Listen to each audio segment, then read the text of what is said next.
Hey everyone, what's going on? Welcome to the channel, Tech with KG. I'm here with Keep It Classy Tech. How are you doing today, Classy? Good. How are you doing? Good, good.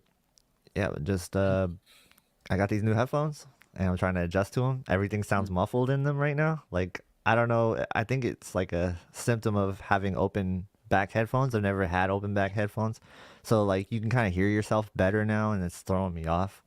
Hmm. Um, and that's one thing that I've always kind of been used to closed back headphones. Are they high impedance? I don't think so. Nah, Hmm. they're pretty low. Um, for the most part, I didn't see anything about it being high. Okay. Yeah. Hey, I David. should, hey, what's up, So David? supposed to Solidarity. have How's it going? he's supposed to have a C1 today and let us know how it is. Nice. Yeah. Let us know for sure. Um, we'll just wait for people to roll in. I Mhm. just got a few things I want to talk about today. I guess I might as well start with my update since probably not that many people care about it, but I am getting that 77-inch A80J. It says it's out for delivery right now. Who knows what that means? But Hmm. um, so hopefully by next week we'll be talking about it, and I'm definitely going to do some videos about that. And I can't wait to get it back and see how it's changed since the updates. The posterization update. Um, with the smooth gradation improvements, things like Hmm. that. Um, so there's just a couple of things I want to check, and then also want to look into some of the dimming as well and Mhm. see if that's going to be an issue for me. Okay. Well, I I like, I have many hours of footage, many pictures, and a yeah, very long video coming on that. Um, okay. Sorry, David. I forgot you were going to tell us on Tuesday's stream how your TV is. mm-hmm, yep, yep, Yeah, that's right. But yeah, so I figured I can show a few of the pictures that I took, just a little sneak peek, because yeah, it's going yeah, to take me a while to make that cool, video. Like yeah, no everything's doubt, shot, everything's done. There's a couple little issues, like the fact that it's the 77 in the middle, a 48 and a 55, all by side to side, like full frame 20 millimeter lens, still couldn't grab it all. And so the mm-hmm, edge, the left edge and the right edge of the C1 and the A90 are a little blurry because they don't fit yeah, in the focal range. But other than that, you can still make out like the brightness, which is the important part of it. So, all yeah. right, Let me remove you and put you back in. There you go. Had okay. to fix us because I was saying I was keeping classy tech. I'm like, I'm not, but Mhm. appreciate that. Yeah. Um, Let's see. Now that's cool. I can't wait for that video. That video is gonna be really awesome to see. We could definitely preview it. Like you said, you want to share Yeah. some screenshots? We can do that a little bit later as more people start to roll in. Yeah, Um, the first one I'm going to do is the A90J settings video, which is pretty much going to be a Sony OLED ultimate settings guide that's like a half hour to 40 minutes long, going over everything. yeah, no, that's cool too. I can't wait for that. You've been putting in that work. Like you said, you had hours of footage on both of these. I was like, dang. Yep. Yeah, it's like afterwards, like I was all done and everything. It's like, man, I should have just put the A90 on the floor under the A80 and Yeah, then moved the C1 into the frame. But whatever, it's done. and not much you can do about it, right? Yeah. So I will say that there was some interesting things found out. So. Yeah, yeah. You don't have to spoil anything. But you can let's see, talk about it a little bit if you want. Yeah. Here, let's answer this real quick. So, Okay. posterization is if you're looking, like, especially in a video game that's 4K 120 HDR, that's where it's most noticeable. Look into a bright sky, and then you'll see these like waves of colors in the sky. Um, it's also called color banding or posterization, whatever you want to call it. That's that. And then tone mapping is where you take, say, the content that's graded for either 1,000 nits, 4,000 nits, or 10,000 nits in HDR, and then you have to compress it down to be able to be displayed on a TV that doesn't get that bright. It's like for an OLED that's around 800 nits max, it's taking that and just kind of squishing it down so that it can show all the detail. Yeah, it's so that the highlights aren't gonna like clip out and stuff. So, Mhm.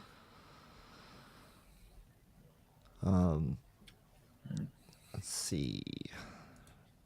What's on the agenda today? Let's see. I had something I was going to talk about with oh yeah, I put out a video today. Did you see it? Yep. Yep. Yeah. What were your thoughts on it?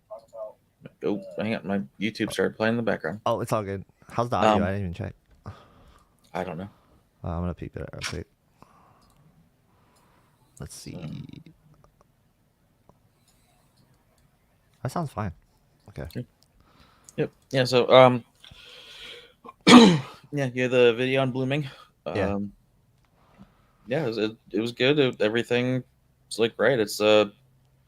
It's really hard in 85-90% of scenes to actually tell the difference from an OLED to an LCD. It's just those outlier scenes where either an OLED's going to shine or an LCD is going to shine. Right. Yeah, I was just putting it out there because like it seems like there's this weird notion, like this misconception that was kind of lingering for years where LCD is just so inferior to OLED, and I had to show people like that's not really the case. It's just going to be like what your preference is going to be, what fits your room better. And for some people, LCD is going to be better. And then if you have a dark room, then I think that OLED's always probably going to be better most of the time. But then I put the exception on that is I'm probably going to miss a lot of these big highlights and these big, high APL scenes on, say, an OLED going from a Q90T to the A80J, for example. I'm probably going to see some examples where I'm like, yeah, that might have been brighter. But on the flip side, Yeah, um, a scene in a dark cave. yeah, That's where even a QN90A and like as soon as the zone, even if the zone's this small, if it has to turn on and there's like say a little bit of light in part of that zone, but the rest of it's supposed to be black. Well, then it hmm can only get as dark as that panel can get, and that's where you get those slightly grayish blacks, which it's rare. It's those scenes that's where an OLED's going to shine, whereas those really bright high APL scenes is where an LCD shines. So yeah. An example I actually used to show off in Best Buy, we had a demo access to um, some clips that we could use. We used Batman, I believe the first one begins. And there was a scene where he's in the Batcave, and I was showing people that like on the LCD you can't really see nothing that's going on, but on the OLED you could see everything that was going on for the most part, and that is the huge difference there. And there used to be, it was funny because it's a Samsung demo. There used to be a Samsung demo where the cat was like hiding in the dark, but on the OLED you could actually see the cat better on their demo. And so that's one of the demos we used to use at Best Buy as well. And so yeah, you're really spot on that. And I'm thinking about Elden Ring right now, and I'm probably gonna love Elden Ring. A game like Elden Ring on the A80J is probably perfect for that. yeah. So another thing too that so you have Samsung who doesn't have Dolby Vision. Yeah. So if someone's going to say they buy an OLED and they hook up their Apple TV, a lot of people don't know and they're just forcing everything to Dolby Vision, which looks like crap. And then they get Right. a Samsung which can't do that. hmm Um, so I can't tell you how many comments or messages I get asking or saying things about why is it so dim? Why, like here's a picture of Dolby Vision where the faces are too dark to really see them, but here's the same picture, the same scene on an LCD and it's so much brighter. And it's like the Dolby Vision has problems. So I'm going to be Yeah. doing a video soon about Dolby Vision and why, for the most part, especially with streaming. So any streaming Dolby Vision, disable it. Yeah. Just No don't doubt. use it. Like there's a little bit of content out there that's native that looks really good, but if you want consistency, it's better just to disable it. So I could sit here and rant about Dolby Vision for a while, but I was talking with FOMO earlier about it. Um, I'm going to be trying to talk to Stacy Spears because they make the Spears and Munzel content in Dolby Vision. hmm See if he has any insight on what's wrong. Yeah. But basically, it's like Netflix and HBO and Disney. They're like, "Ooh, Dolby Vision sounds good. Let's add it as a buzzword." And Yeah. then we just flip a switch and everything's Dolby Vision, and it doesn't work that way. Nah, it really doesn't. And the same thing can go for HDR, but it doesn't look as like dim, for example, when it's not Dolby Vision. Um, like you're mentioning with the content, like it does seem like HDR for like the way it forces HDR isn't going to be as dim as like Dolby Vision is. And I think that's just because like HDR is using like your picture modes, right? And Dolby Vision is trying to force it into Dolby Vision, and if the content's not Dolby Vision, then it's gonna look really bad. So you're spot on with that. And what do you think about when it forces it to HDR? I know that's not like pleasant, but do you see people complaining about that as well, or? Every time I see someone complaining about something being dim, it's because of Dolby Vision. Yeah. Usually it's because something's not set right, but even when that's not the case, just Dolby Vision has problems. I think I might have a picture that I'm looking for. All right. Let me hit the super chat really quick. Yeah, go ahead. Samuel Galindo said, just want to shout out KG and Classy, man. You two are awesome. Your joint streams are goated. For real. I appreciate you guys. Appreciate you all. Thank you so much, Samuel. Big time shout out to you. You actually tweeted me, and I forgot to mention this, but you tweeted me about the Geek Squad thing with the total tech support, talking about burning. And so thank you for telling us that. I did mention it last time. I just forgot to mention you. But yeah, I want to give you a shout out because you are the one who said that. No, actually, I did mention you. Okay, so, but yeah, I just want to shout you out again then. So yeah, thank you for telling us that. And yeah, thanks for the support. You're awesome. All right, yeah. Yeah, Well, go I got for a it. couple things to share. First, I got to show this because it's been mentioned too many times at this point. Is this the classy burrito? Yep, the Thanksgiving special burrito. We got the classy burrito on the stream. All right, nice. So that's turkey and yep. Turkey stuffing, corn, mashed Yep. potatoes, gravy, Nice. ranch dip. So, Nice. all right, so I'll show this. So all three of these TVs have the same white point, and you see how everything basically looks the same, right? Can you blow it up a little bit? Can I? Let's see. Where's this? The little thing in the corner. Does that not blow it up? If I go any bigger, it's going to cut off the edges. But I got you. Okay, you're good. yeah. So anyway, it's all three. They're calibrated the same. Everything looks the same. This is Sweet Tooth. Yep. Sweet Tooth, I'm pretty much sure is native Dolby Vision. You watch it in Dolby Dark on Sony, that's the brightest it looks. You watch it in cinema on LG, that's the brightest it looks. Mm-hmm. Now I'm going to switch over to The Witcher. This is going through a splitter. Yeah. And so there's no change. Like, it's literally no change. But for whatever reason, it's changing the way that it looks, even though it's going through a splitter between the LG over here and the Sonys. Yeah. So the A90J looks especially bright. My theory is because the splitter I use takes the EDID of the first display, which was one of the Sonys. Yeah. And Sony has that offset for Dolby Vision. So I think it's like trying to apply that to the LG when it's reading the EDID of the Sony. So that's my guess. But okay. The thing is with like The Witcher, if you're in your accurate mode, then it's not brighter. It's dark. It doesn't matter if it's a dark scene, bright scene, whatever. Like, it's just very dark. You watch this in HDR10, and you can see a whole lot more. It looks better. Yeah. Interesting.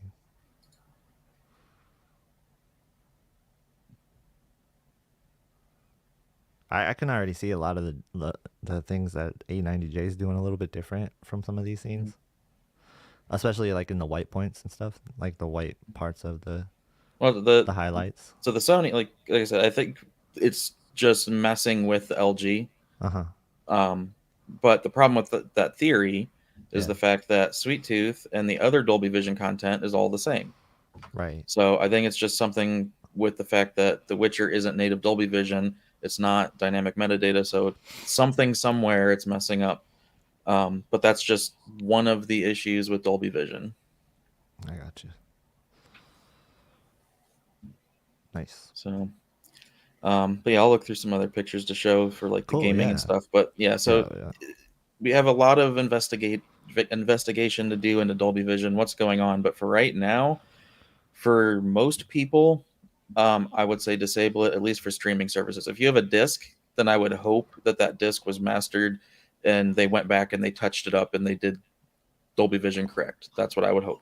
Yeah. The stuff with streaming content, let's face it, Netflix decides we're going to turn everything to Dolby Vision. These studios aren't going back and fixing everything to make it Dolby Vision. They're just, Netflix flipped the switch and now everything it has to convert. It'd be the same as letting your Apple TV convert everything to Dolby Vision, and it doesn't look right. Yeah. I don't think these studios that are getting these shows are like just straight up grading them in Dolby Vision, you know?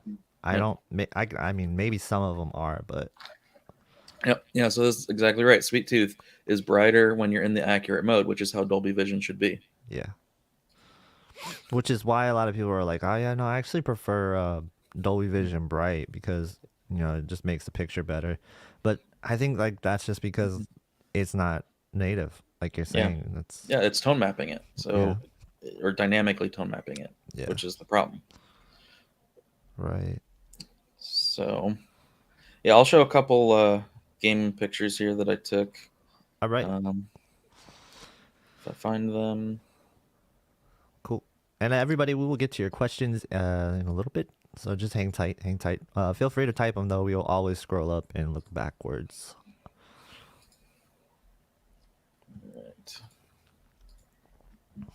I put the chat into sub only mode so that nothing gets buried and there's no spam.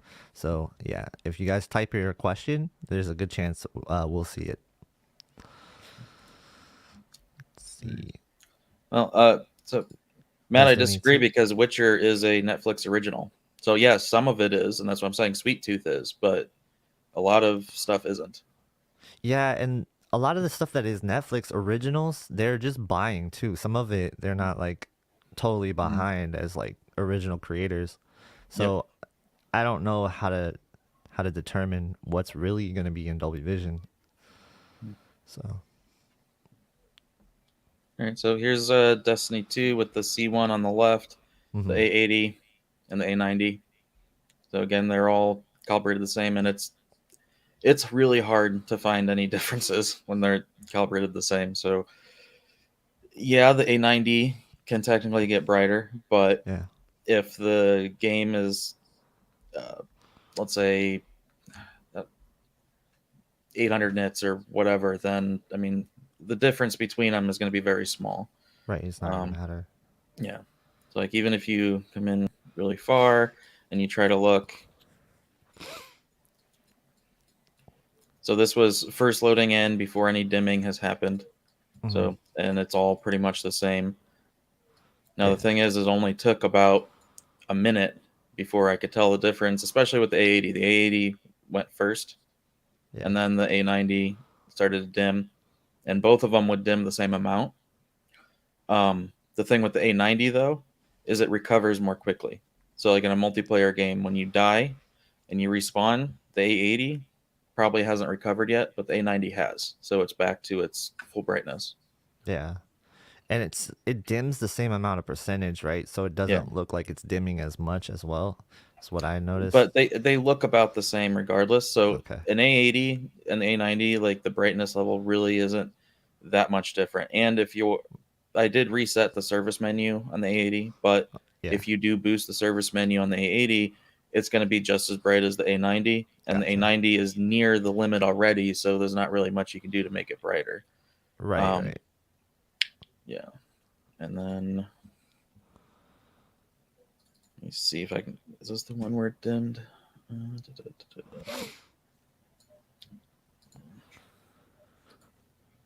right, here we go. This one. So then, like, basically after 2-3 minutes, it starts to look like this.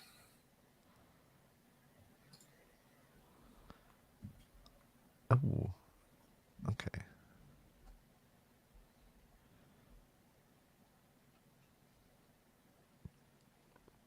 Yeah, I'm seeing that the A80J definitely looks the dimmest of them all, but Yeah. the C1 seems to be the brightest. Yeah, I mean, especially like I said, this starts dimming first. So, Yeah. like, at this point, it's still probably in the process of getting dimmer. It's only a couple minutes in.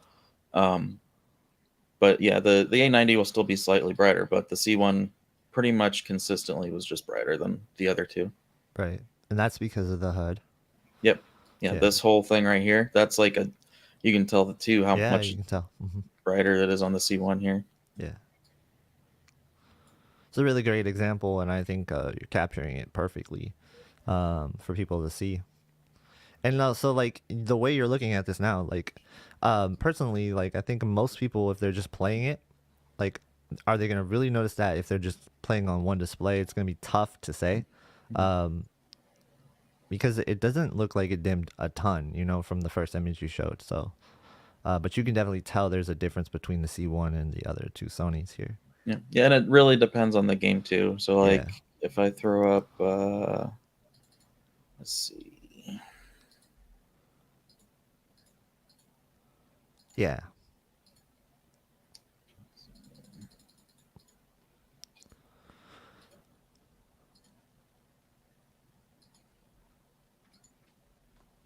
is this it?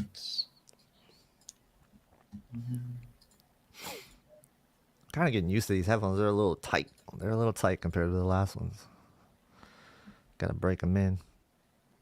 Okay, yeah. So here's Halo Infinite. Okay. This one I was curious about because you were saying you were impressed with it on the Sony, and then you're like, wait, never mind, hold up. So I played initially on the A80. Yeah. The A80 definitely has issues here because Yeah. it can't recover the brightness like the A90. The A90 does good with Halo because of the matches are short, and unless you're someone who's going to camp the back of the map the entire time and not die, Yeah. as long as you're playing normally, you're going to die every so often. So this is after like just walking around the map.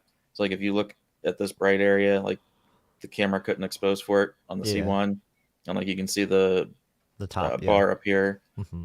So you can see that it's dimmed, Right. and then literally just jump off the cliff, respawn, go back to the same spot, and now you can see like it's right.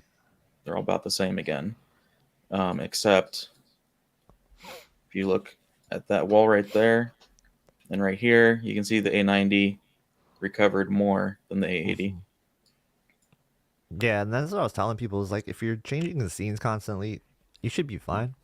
The problem is like when you're in a long match or say like in Fortnite, if you're playing a long game of Fortnite, you're constantly looking at that same colored sky, and if you're running around in the green grass, that's going to be picked up as well as and of course the HUD. So there's a lot of elements out there that can make that game dim. And same thing with Destiny. You're always going to be out in that same environment for a very long time. Mm-hmm. And I will say, surprisingly, like doing this, the C1, even before any dimming has taken place, is like right there with the A90, but the A80 is consistently the dimmest of the three. Yeah. So, and then at this point is when I switched to dynamic tone mapping on the LG and switched these to brightness preferred. Okay.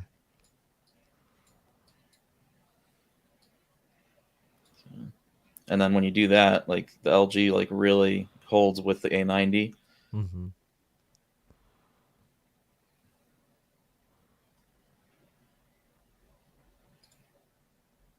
Yeah. And then if we come into a little bit darker, more shadowy area, looking at shadow details, when they're calibrated, they're the same.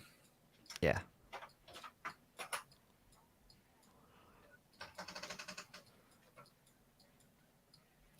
So, this is a good example of, gaming on an OLED is going to be a very similar experience across the board, except for those, some issues with the Sony dimming a little bit down could bother some people. I still say that you can definitely game on the Sony.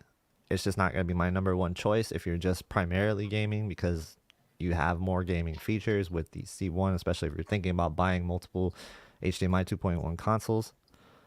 So that still stands for me, and I still do recommend the Sony over the C1 for the most part. Just about everything else. See, but then when it comes to SDR, Hmm. Yeah, it no, sucks SDR because sucks. the Sonys are so much brighter. Yeah. However, the Fortnite being the example here, Hmm. it doesn't take long before that It starts. switches, and then Yeah. the C1 at this level is actually ends up being brighter than even the A90. It's just because Fortnite is a you spawn or any of the battle royales would be the same because you're playing like 15 minutes without dying. Yeah, SDR is so sad on the C1. I don't know what it is. It just it drives me away when I'm trying to play an SDR game on the C1. I automatically want to switch it to the Q90T. So But yeah, definitely the highlights for SDR on the A90 though was like Zelda, Breath of the hmm. Wild, Yeah. really bright, and then anytime it starts to dim, you just open your map, and then it resets the A90. Well, it's a good tip. Good tip. That's one of the games I picked up again. I can't wait to play it. I hope my DLC is still in there. I hope my progress is saved. Otherwise, I have to replay through it. Um, it's a fun game though. I don't mind replaying through it. Um, and Travis Sylvania really quickly with a super sticker, man. Thank you for the support. I appreciate it. I felt your support on all the comments on my videos too. The comment on my video that you left today was awesome. I really appreciate that. Thank you. Thank you for the support. And yeah, on the subject of what you're finding out, that's really good research. And I think you're proving your point. Um, that this is something that is there, and I think that's something that has to be out there. It has to be out there. So Yep, yeah, and it's like great. with the A90, it was interesting to find out that yes, it does dim every bit as much as the A80, but it's cool how it can recover and like you can just and you don't have to change input and switch back. Okay, with like you do with the A80, with the A90, you can just get to a different screen somehow, and Yeah, it just like flips it right back. yeah, and I actually found when I was using it personally that when I was on Fortnite and I messed with the settings, I just flipped the settings. I didn't switch the input. I just flipped the settings around. Um, I got the brightness to come back on Fortnite. So um, that was one that I was pretty interested that you said that you couldn't get that to happen, but I ended up getting that to happen somehow. I don't know if that's has anything to do with the game mode that I was in or what, but Well, did you do that on the A90 or the A80? I did on both. Because the A80 doesn't do that for me. For me, Okay, changing the settings doesn't change it, but changing the weird, input does. interesting. Well, I might have had the old panel though. I don't know, so I don't know if that has anything to do with it, but probably not. No, it shouldn't. Yeah, and I said I can't verify what panel I had for the 55-inch when I had it. I will say that But it was bright, so if you had the A80 and A90 together, yeah. and you were seeing a pretty large difference, then you had the old panel and the A80. Mhm. Because not just me, but like Darius has an A80. He just got the A90, um, and he has the new panel on the A80. And seeing the same thing that I do, that it's rare. Like it's really, really high APL. So like this kind of Yeah. thing right here would look a little bit brighter. Um, the brightest of highlights would look a little bit brighter, but that's it. Other than that, they're the same. Other than the A80 has pretty noticeable image retention, the A90 has none, and then the gaming recovering. So this is about where I saw the difference too was on the high APL scenes. It was just like when the highlights were big, when they were bright. Um, it wasn't so like smaller highlights that stuck out more. It was just more where the ABL would kick in on the A80J and sometimes it wouldn't on the A90J. And but the A80J was definitely brighter most of the time than the C1. So I don't know. It's hard to say. And I also had a grid effect on not the grid effect, the screen door effect, the Venetian blind thing. I had that on the A80J that I had as well, but I had that on all of my OLED panels that I had, so I'm not That's weird sure. because Yeah. I hadn't seen that on any of them except the A90. I saw a little bit. Yeah. Um, but then someone sent me a picture asking if their panel was bad, and it was like horrible Venetian blind, like just completely visible in content, like Hmm. everywhere across the whole screen. So, yeah, that's That's an interesting one. It does seem to be more rare, at least in my experience. But Yeah, I mean, like wasn't annoying or anything in content, but you could see it in like bright sun like circles that were like shaped as a sun, things like that. You know, light bulbs. There's like this map on Call of Duty that has a really bright light in the pool. Like if you go up to that, then you can see uh, the Venetian blinds on that. And I tried that on all of the OLEDs that I had, and I seen it. So yeah, that was definitely something new for me. I haven't seen that before on OLEDs. So, and I don't know if that has anything to do with what panel it is or not. Um, but that's just something I wanted to note. Cool. You got anything else to share? If not, I'm gonna get to some questions while we kind of think of something else. no, I'm gonna save the rest for the video. But Cool, cool. Yeah, yep. Good idea. Good idea. We'll definitely circle back on your stream or my stream after that video comes back and talk about it some more. Um, yeah, that's cool. David is getting his C1 in 2 days. I actually thought it said I'm getting the C2 this Sunday. I was like, how? Like, how are you doing this? But nah, that's cool. Good luck with that. Best of luck. CMS said he's got the 77-inch A80J installed over the fireplace with a mantle mount last week. Really pleased. Remembers me of my Curo days. That's awesome. I remember the Pioneer Curo. Very brilliant. mm-hmm. At the time, that was one of the best displays. Yep. A Yeah, I still Train. see people that have them in boxes and they're for sale for like $1,800 or Yeah. whatever. It's just crazy. A Train says he just picked up the A80J. What's the break-in period before using custom settings? Thanks. Well, when you're not getting calibration, you're just using settings. You can apply them whenever. Okay. But Cool. if you were gonna pay and have an actual calibration done, you want to wait around 100 to 200 hours. Cool. Cool. Cool. Um. Let's see.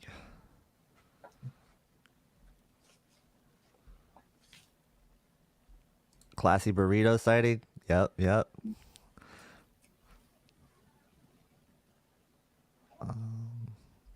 Charlie was asking, he bought a 65-inch A80J. Netflix HD gets fuzzy, grainy look. In background, its surfaces are really obvious. I tried a YouTube 4K movie and same thing, trying to determine if the TV has issues. Do you have the noise reduction settings turned on at all? If not, I would recommend trying those on. Um, I can't remember the name of them off the top of my head, but they are right under reality creation, I believe. I don't have a Sony on hand right now to check, but what would you say to this, Classy? Um, are you connected wired or wireless? And you can get a app on the TV to test the connection. Because that just sounds more to me like it's not triggering the HD modes or something. Yeah, Especially if you're using built-in apps. it could be that too. Um, let's see. Sup guys, I'm installing a new 3090 Alexander. That's dope. 3090, man. Congrats. Um, I'm thinking about getting a computer in the future. I'm kind of waiting for that price to tone down a little bit, but man, I really want to play Valorant. I've been hearing all about that game. Have you ever played it yet? No, I don't care about that. No, you don't care. No, That kind of game is. Uh, I'm too old for it now. too old for it. Yeah. I heard it's like Counter Strike mixed with Yeah, I Overwatch. used to play So Counter Strike and stuff, but now yeah, my hands, my arthritis yeah, and stuff, and my knuckles. I don't know if you can see. Like right. I can't do mouse anymore. It sucks. That's a bummer, man. So, all right, so I'm gonna What's up? talk to review for the tube for a second here and Okay, try to okay, talk to explain him. this in a way that like the A90J definitely is the best of them, right? Hmm. So the thing with this color volume and all that. So let's just say you had a bright highlight in color, so cyan, blue, blue sky, whatever, and the sun's there. And the LG can get just pull a number out of my head, 650 nits on it, right? Yeah. So if the Sony was to hit 650 nits on the same thing and same image, you'd see just a tiny bit more color. So it'll hold that color just a little bit more. The problem, though, or it's not really a problem, but it's more of just the way Sony's doing it, because the heatsink is going to be very controversial, but I kind of don't like the heatsink, and this is why. The tone mapping for it is going to push that to the limit of the panel. So let's say it goes up to 800 nits or whatever. Mm-hmm. It's pushing it so much more that then it is going to sacrifice a little bit of color. So at the same nit levels, the Sony can have just that little bit more color. But when it's going to push a lot more, and you're going to have that brighter HDR impact in those super bright areas, it's going to turn it more white, and it's going to lose more color. So that's where, like, in the super bright areas, you're going to have a brighter image on the A90. Mm-hmm. The LG might have a little bit more color, though, in the brightest of areas. Now, when you're talking Mad Max, the red flame coming out of the guitar, that's not super bright, whatever, so it's going to hold the color more there. Mm-hmm. But I'm just talking, like, if it's really bright, like sun, and it's just going to take away that blue from the sky a little bit, or things like that. So that, to me, is almost, I think what's happening is we've reached OLED's peak as far as their color volume ability without, like, QD OLED. Mm-hmm. And so the heatsink on both Panasonic and Sony is showing that when you push it above that 800 nit mark, that's where the color volume really drops. Yeah. Yeah, that's definitely interesting. I have a couple more questions on the A90J versus A80J. I'm not going to try to spoil anything, but I have a personal question to ask in a little bit. But first, I want to hit the super chat from Escobar. Thank you for this generous super chat. He says, so definitively, if you guys can only have one TV for your gaming, streaming, and movies, which would it be? It depends on which way you order that. Yeah, I mean, I personally went with the 77-inch A80J for my main display this year. The reason why I did it, I already have a Q90T for an LCD, and I love it. I think that going to a QN90A would be not a huge upgrade. So I'm moving that to my bedroom. I already got the 48-inch C1 as a kind of monitor slash. Sometimes I game on it, but mostly it's just for productivity, which I don't know if I can recommend because who knows if it's gonna last that long. But for me, like, the reason why I like the Sony's that much this year is probably because of the processing. I think so far it has definitely been the best that I've seen picture quality wise. You just have so much more clarity over the picture than any other TV that I've seen. And so that's why I say I would go with the Sony this year. For me, I don't think they really have too much of a downside other than a few gaming things that you could kind of nitpick and wish they had more, like VRR, of course. We wish they could do something with that. And then, the dimming issue, which could bother some people, could not. You never know who you are. It depends who you are. Personally, I just like what the Sony does, man. Like, that A90J impressed me so much, and if there was a 77-inch A90J, I'd probably find a way to get that. But there's not, and I didn't want to go to a 65-inch from a 65-inch, so that's the reason why I got the 77-inch A80J. Yeah, it's the 77 A80J has that great value point for that hits everything. But I think a 77 C1 G1, they have their reasons too. And then for the A90, like,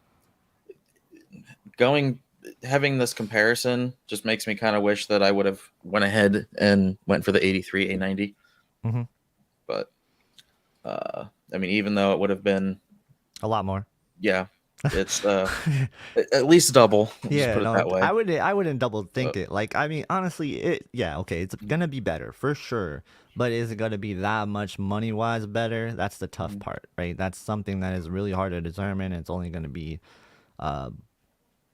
dollars speaking at that point. Like, the reason why I think that the A80J impressed me so much is because I wasn't expecting much from it. To be honest with you, I've never been too big on Sony TVs other than a couple of years ago. They were really good for the last, I don't know, so 3 or 4 years ago, they started coming out with some really, really great values, really good like banger TVs. That 900 series was insane for a couple of years, and last year they just dropped the ball. They just dropped the ball last year. So I wasn't expecting anything huge from them this year, especially when you're talking about what we saw at CES. Really wasn't that impressed with what they said at CES. And you know, their XR chip, that was really marketing speak at the time, and we didn't really know what to expect from it.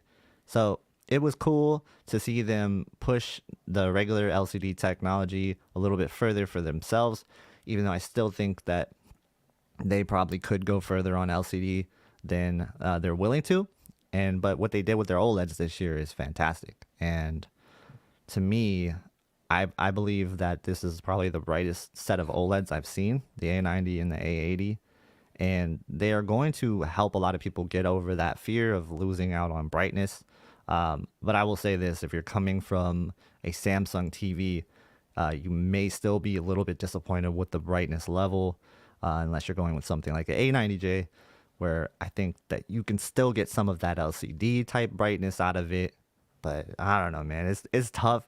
I think that all the TVs are great this year, so choosing one is always going to be hard. But yeah, I mean, for me, it's going to be the Sony. And I'm not a Sony fanboy. Like I said, I don't even really like Sony last year. I bombed on them hard for their decision to do what they did with VRR and everything that they're doing with gaming. So Mhm. it was a big surprise for me. Sony was a big surprise for me this year. And their motion blew me away. All right, so I have a image here Yeah, for yeah, let's to go. Let's show do what I this. was talking about. Um, so let me.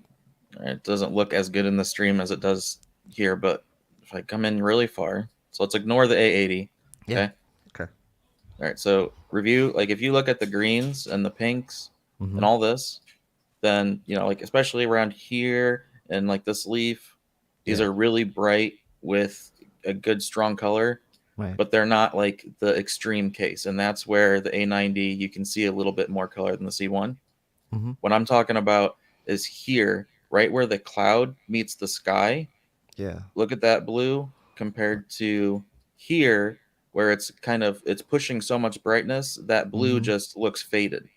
So it it goes both ways, in that like these kind of bright colors can hold on a little bit more, but I'm Yeah. saying like at the actual like real limit where the heatsink matters and the heatsink's going to push in that extra brightness, that's where it's pushing past what the actual OLED panel is capable of. So they're both I Evo gotcha. panels. I They're gotcha. both the same thing. It's just this is a side effect of that heatsink letting it get so bright right here that Uh-huh. it is getting to the point where it can't hold that blue anymore.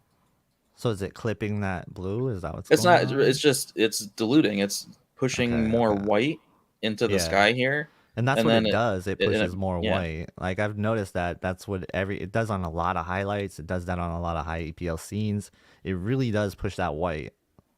Yeah. So, I mean, and if you, let's see if we can get really close, like here, like the fringes of this pink that's around the white. Mm-hmm. So it's kind of the same thing. You get a little bit more here just because it's not as bright. So it doesn't really, Gotcha. I'm just saying like it doesn't matter what color. Blue is obviously brighter than, red or whatever. So Yeah. it's easier to tell there. But it's like I said, it's just the absolute highest end, like extreme cases where the heatsink is causing it to go above the limit of what just the OLED technology is right now. Right.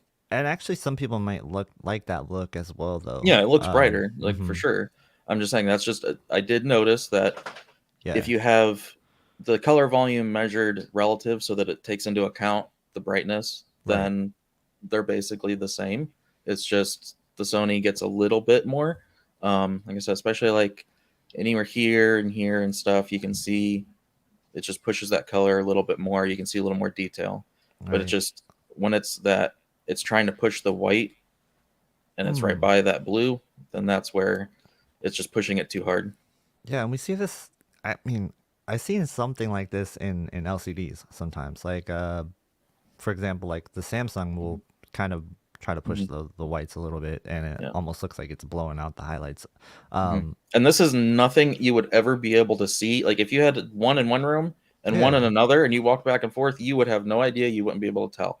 It's Oh yeah. only when they're this close and you're sitting there paused looking at it like that that you can tell. And But when from that distance, mhm. it looked brighter. So it did definitely appear to be brighter, and then when you got close, you could show the flaws of it a little bit. Um, but at that viewing distance, I think that's the thing that stuck out to me is that it looked significantly brighter at times. So, Mhm. um, but it does sound like it suffers a Mhm. little bit from the accuracy on that point.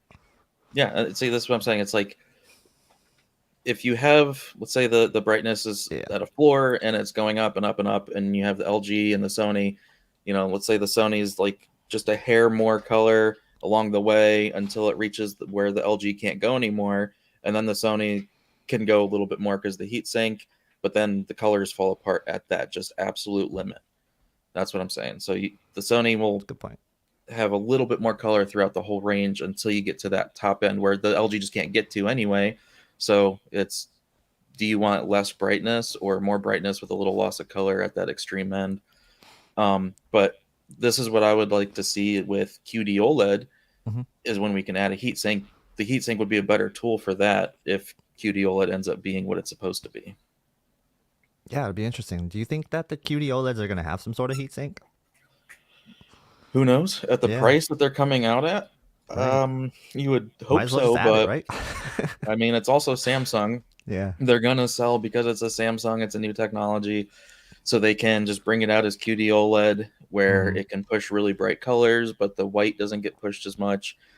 And then 3 years from now, oh, here's the new version with a heatsink, and then Yeah. they have a reason to sell more of them again. You gotta wonder what it's marketed at too. You like, it sounds like it could even be maybe marketed at like some of the more budget like production houses too, in a way to like get a kind of cheaper version of a reference monitor.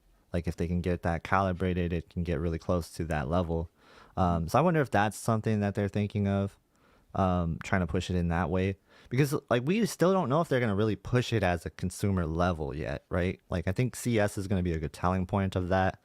We just know that they're in development, so that could mean anything. It could mean anything at all. So. Yeah, so Darius is here.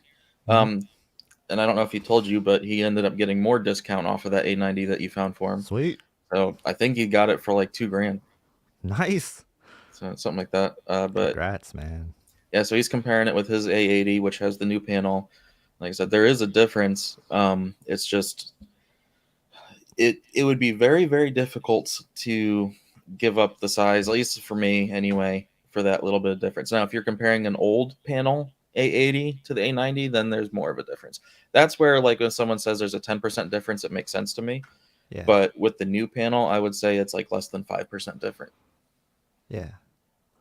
Um, that's a good point. That's a good point. Yeah, so it's like the 4,000 nit or 10,000 nit content, I think, is what would separate them a little bit more. Yeah. So watch Aquaman. I believe Mhm, that was mastered in 4000s, mhm, and that was a big difference mhm. between the A80J and the A90J for me. And that's actually in my example of the A80J versus A90J. That's some of the biggest differences that I showed. Um, so like I'm not trying to spoil your review, but like let me just ask one personal question about it. Did you ever see an aspect where the A80J was showing a little bit more shadow detail than the A90J in Not with them calibrated. content? They're Okay, the same. but when they weren't calibrated. Well, the A80 was the whole time. Mm-hmm. Okay, gotcha. And like I said, I'm pretty sure that they, I, don't, I would be willing to bet an update somewhere along the line Yeah, fixed the near black because it's not just me. Other people have seen where they used to need 49 on black level and now 50 is good. So yeah. I wonder if they did address some of the issues that it maybe had at launch then. Because I did see some examples where I'm like, wait a minute, why does the A80J seem like it does have a little bit more depth than the A90J? So that could have been related to the black levels, could have been related to something else in the mhm, algorithm, and maybe that's fixed now. mhm, Um, and that's the thing, we never know at launch when we review these TVs what we're getting ourselves into and what they're going to be a couple of months from now. Ideally, in a perfect world, we'd be able to keep the TVs along and we'd be able to keep updating you guys as it goes on. Mhm. But we can't keep all the TVs that we review, unfortunately. It's not a high paying salary, it's not a high paying job, Mhm. despite what people think. But if we could, I think that would just be the ideal world for sure. Mhm. Um, Yeah, we, I mean, yeah, because I'm doing this with calibrations next year, I do plan to try and buy one LG, one Sony, one Samsung, and yeah, then I'll be able to learn them inside and out and keep doing updates and stuff. But if it wasn't for the calibration side too, then the YouTube side wouldn't be enough to make that for sure, affordable. for sure, for sure.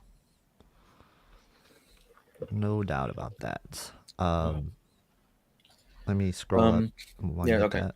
yeah, and it's not just Sony, Panasonic, their heatsink, same thing. I think it's the heatsink is great in so many ways, but it does just allow it to go beyond what the panel was designed to do, in my opinion. So I think like over 750 to 800 nits, somewhere in there, that's where it's just the color becomes an issue. Hmm. Like if you have a drop off in color as it gets brighter, I would imagine once you hit like a certain point, you get a more severe drop off, if that makes sense. Yeah. So Uh, Samuel was asking, is there a way to make the home menu interface a little bit brighter, like the LG, without using Vivid? As he says, he loves the picture quality. I've already noticed that the home menu interface is very faded and muted. Is there a way to make it brighter like the LG without using Vivid? um it's just the way Google's home menu is, Mm-hmm. and it might just be that way because they don't want it to be left on a menu screen for hours or Burner, whatever, yeah. fall asleep and things like that. That would be my guess, especially like if you're sitting there for a few minutes and then it's going to dim it down even more. So, I mean, let me see. I think you should be able to adjust the settings at least Yeah. from here. So, yeah, I mean, you can adjust the settings when you're at the home menu. Mm-hmm. Um, so you could just turn the peak luminance up on it. Yeah. So does it have its own settings when you're in the home menu or? Yeah, so when you're using the built-in apps or the menu, you have two versions. There's apps, and then there's apps, and then video in parentheses. Okay. So there's like, especially like if you're doing settings, it's only going to apply to whichever one you're on. So Netflix, YouTube, Amazon, those all are apps video, Yeah. and then ESPN and the home screen and other stuff will just be apps. So you have to do your settings twice when using the built-in OS. Okay, cool. Yeah, thanks. That might help him out, and maybe you can switch it to peak brightness high. Maybe that's what your issue is. Maybe you have it on like medium or low, for that screen. So try that out. See if that can fix your issue. And that's buried in settings. And then YT99 was saying, I've had my 80J since June. I game on it daily and hasn't noticed dimming whatsoever. Yeah, that's what I'm talking about. Some people won't notice it, and some people definitely will. Um, it's going to be a sensitivity issue. I think it's a lot like when people play on black frame insertion. They're like, oh, well, the flickering really, really bothers me here. And then some people are like, well, I'm not too bothered by it. Um, so there's definitely some sensitivity issues, whether you're sensitive to seeing it or maybe you see it for the first time and then all of a sudden you see it some more and more and then like, oh, wait a minute, it does do that. Same thing with DSE. You know, a lot of people won't notice DSE for a while until they notice it and then they'll never unsee it. So, Yep, and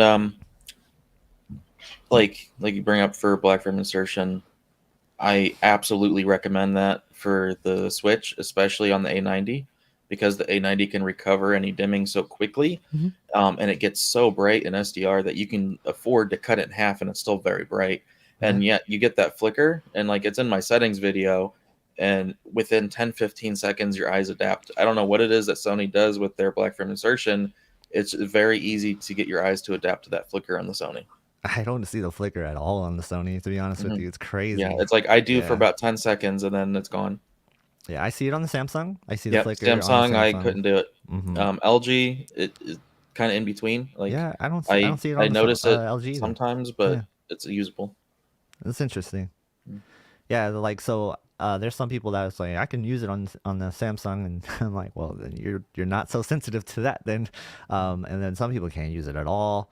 And there's some people that still have an issue with the regular PWM dimming that happens, like the flicker that happens with Samsung TVs like by itself. So with it just being on regular content. So there's definitely different levels of sensitivity to a lot of that stuff. Really quick, I want to hit this super chat from Shango. Thank you for the $20 super chat. He says, "Good evening, gentlemen. With the HTA9 having having a ton of negative reviews, would it be better to buy it from a big box store for ease of return rather than putting a smaller store through that? I really want to try it out." Yeah, 100%. I would say that if you are ever on the fence about buying something and you think there's a slim chance of taking it back, or even just a little bit of a chance taking it back, so I would definitely go for a big box store for a purchase like that. Yeah, and keep in mind though that a lot of those negative reviews you see is people who FOMO had a video about like the disconnects and the Hmm. DTS versus Dolby, and when it's not work or not matched, then the problems you get and stuff like that. So most of those negative reviews are user error. Yeah, and interference as well is something I've seen a lot where people are saying they had some different interference from items in their house, and maybe they tried to put it behind something and it doesn't work. Um, Definitely seems like there's a lot of trial and error, a lot of user error stuff going on. Um, so yeah, but I like when reviews are negative as much as they are, I always err on the side of caution and buy it from a big box store and try it out first. So yeah, I 100% agree with you, Shango. That's what I would do. Thank you for the super chat. Let me keep looking. Yeah. I got another super chat from Escobar. Thank you.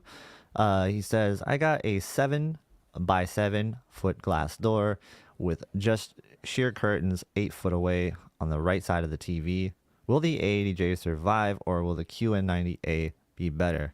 I think it really depends on, is there a lot of light leaking in here? Or are we how Like bright is the situation that you're in? and is the sun going to be coming Yeah, around and hitting that at a certain point to the point that it would be on the display? right. Because that's where the QN90A would have an advantage, is if that sunlight is hitting the screen. Yeah, I think we differ a little bit on this, where we would say what we recommend for a bright, like not bright rooms, but I would say that even if your room is watching in the daytime at all, any time of the day, I probably would go with the LCD TV. I just think that if you're buying an OLED, make sure that you can light control your room and you can always have it dark when you're watching the OLED. Otherwise, I think there's not that huge of a difference between OLED and LCD, that I would probably just go LCD in that situation if you're ever met with any sort of brightness hurdles and reflection hurdles. So Yeah, I mean, for me, that's reflections mostly, but yeah, yeah. Um, because I know you said you would be okay with a OLED in a bright room if as long as it's not the light hitting it too much. mhm. Yeah, like if it's ceiling lights or Hmm. lights behind the screen and things like that. Like if there's nothing actually hitting the screen, I can't envision a room being that bright where it wouldn't be good enough. It's just when Yeah, it's hitting the screen, then I have a problem with it. yeah, and you make a really good point that I don't think many TVs will survive really bad situations when it comes to like reflections and brightness, Mm. especially when you're talking about the QN90A with that reflection filter having that The rainbow rainbows. effect. Hmm. Yeah, I think that could definitely bother a lot of people. Another issue where you could see probably some issues if you have a light directly above your TV and that's in the reflection of your TV. If that's catching a reflection of your TV at all, that could be an issue because I have a light above my TV. Luckily, I can turn it off, but whenever I turn it on, I will see that reflection as a rainbow on my TV. So that's something to keep in mind when you are buying a TV. You just want to know what's going to be in the reflection. The best way to do it is to kind of take a mirror and hold it where you're going to have your TV and see what's reflecting into the mirror. If you can get a big mirror, that should work, right? Like something like that should be able to tell you what's going to be in your view. Cool. Thanks for that super chat. Um, so I said earlier, I'm gonna have I can either have one really long like Ultimate A90J settings video going over everything, or I might break it apart for movies and video and stuff, and then gaming. But I don't know. Either way, I'll have that coming soon. But for the Switch, just max brightness, high peak luminance, BFI on max, and try it out. Nice. I'm gonna try that BFI thing when I get the ADJ. I haven't thought about trying that with the Switch. I Yeah. usually only put it on during shooters and stuff. To me, it just makes it look like you're playing like a new version of a Super Nintendo on a CRT. Ah, yeah, that's cool. I'm kind of tempted to try that with retro games then, like the emulators on the Switch. I just got that Nintendo 64 one, with the Animal Crossing update because I'm gonna try to get back into that. But let's see. Burn-in prevention is basically the same at this point. Just Sony doesn't let you turn off the logo detection, whereas LG does. But they both let you turn off the pixel shifting if you want to, and they both have compensation cycles and pixel refresh. So Mm-hmm. Yeah, cool. Really quick, I want to shout out. Make sure I shout out your channel. If you guys aren't subscribed to Keep It Classy Tech, make sure you do head over there and subscribe because he has great content. And like I said, he's one of the most trusted reviewers that I know. I clicked with him instantly when I started talking to him online through AVS forums, and we're like, hey, we're starting a YouTube channel at the same time. It was just kind of just worked out, and appreciate it, man. Like everything that you do for the community, I think is good, and so people that aren't subscribed to you yet should go do that. It's really a great channel. So yeah, thank you. I would say that tell people do the same thing, but you put it to subscribers only, yeah, so they well, already are. well, some people are watching and not typing, so but yeah, no, man, appreciate that. Uh, Let's see.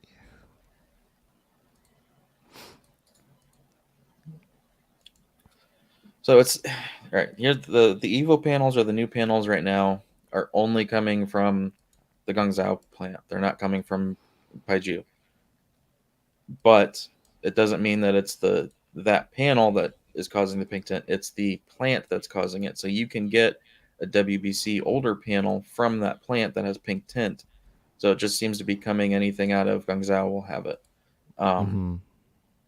but if it came out of Paiju, I have not seen that pink tint on any of those. And D-Nice has said that it's the way that the panel um, is something to do with the voltage to the red subpixel is increased, and that's what causes it. Um, but I know Sony has said on the A90s and the 77A80 that they have some filter that they apply, some color filter that doesn't like remove it, but it offsets it. Mm-hmm. So it seems less noticeable. Yeah, I'm curious to see on how it's gonna be when I get the A to J because I didn't see any pink tint on the first few panels on the first well on any of the OLEDs, but I wasn't really. I don't know. Some people are saying you can only see it off angle. Some people are saying you can see it straight on. I didn't see it. I even ran it through like I was playing a hockey game. I was thinking maybe that's the first part. You'll definitely see it there, but I didn't see it. Yeah, I see it more in like mid grays. I Okay. mean, you can still see it in white, but like on this one, it's more of so if you had an all white screen, the center, and you're looking at it straight on, you have Mm-hmm. like this much that looks white, and then it starts to look a little cyan, and then the extreme edges it goes pinkish. Yep. Yep. Um. Let's see. He said there's light leaking in Yep. to his room. So. Hmm. Yeah, that's definitely tough.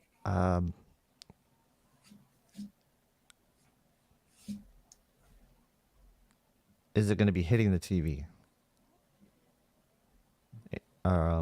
Let's see, because that'll be a big difference.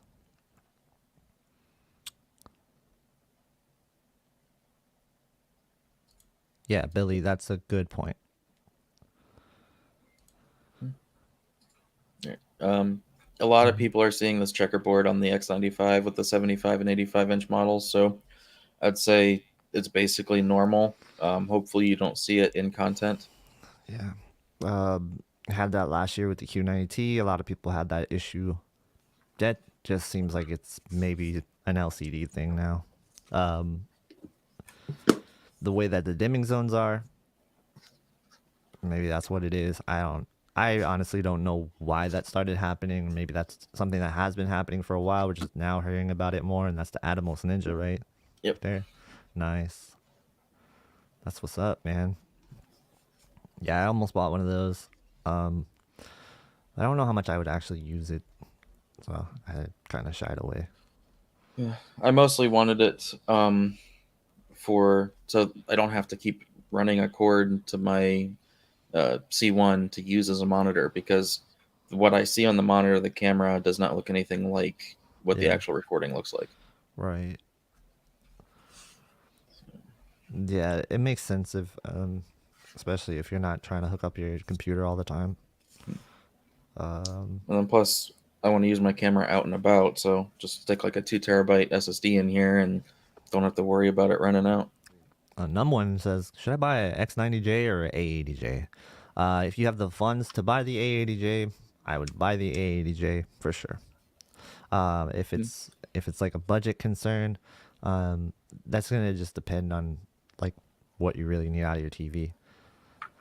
But if you're just trying to get the best TV you can get the A80J. You're gonna like it a lot more than the X90J for most situations. I would say even in a situation where bright room is concerned, the A80J is probably gonna be just as bright as the X90J.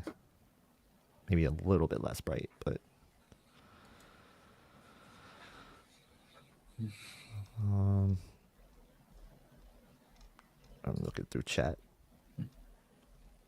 Yeah, but the problem with the Paiju panels is they had a cyan tint, um, as well as some of the worst banding panels that we've seen come from there. Mhm. Yeah, it's hard to know, right? Like where they're from. There's Yeah, no so they each have indication. their own issues. Yeah. Oh, you can tell when you go into the service menu Okay. for the LGs at least. So you do have to go into the service, and it should be like a sticker on the back, so made in. Well, they're assembled in Mexico or whatever, so it says Right, that, right. but the Yeah. panels themselves come from one of those. Gotcha. Uh, let's see. There was another question. I missed it. When are we getting 12-bit Dolby Vision? Well, technically, Dolby Vision is 12-bit, but the problem with 12-bit is you need 4,000 nits, and that's not going to happen on technology we have now. Yep.